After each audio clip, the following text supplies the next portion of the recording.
After 2.5 years of litigation, Without a Crystal Ball LLC has been granted a hearing on November 25, 2024 for a motion for summary judgment against Robert Shinn, Miranda Derrick, and James Derrick.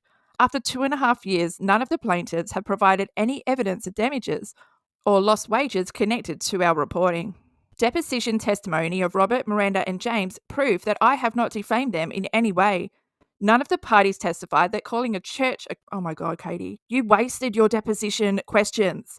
Shekinah Church is not part of your lawsuit because you are accused of calling 7M, the dance management company. You are accused of calling them a cult. But you got your wires crossed. And now, because you got that MRSA infection and you haven't stopped drinking, you are so confused that you wasted your deposition questions asking them about Shekinah Church when that's not even in the lawsuit.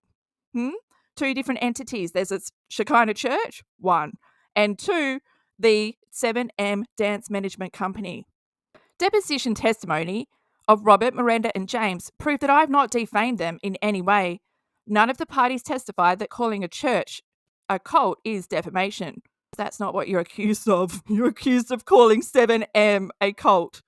Robert Shinn could not state any logical reason because it's not logical to ask these questions when it does not relate to your lawsuit at all.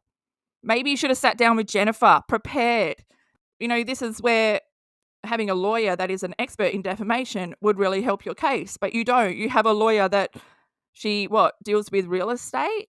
Robert Shinn could not state any logical reason how my reporting damaged his business, nor provide any financial records to prove damages. Despite a court order, Robert Shinn never provided his tax returns. Miranda and James Derrick lied under the penalty of perjury and claimed they were not members of Shekinah Church. Given all the evidence we have collected, we will be submitting a full memorandum to have the case disposed and dismissed. Thank you to everyone through this difficult and expensive process. I'm sure it's expensive. I mean, you're fighting for yourself and you have no self-awareness of what you've done. You're asking the wrong questions in a deposition. You wasted everyone's time, made yourself look like a fool, but because you are Mrs. Know-it-all, Mrs. Narcissist, you have no idea. You can't see it. So, Katie, I hope you see this because we are all laughing at you. There's only one fool in the whole house, and that's you.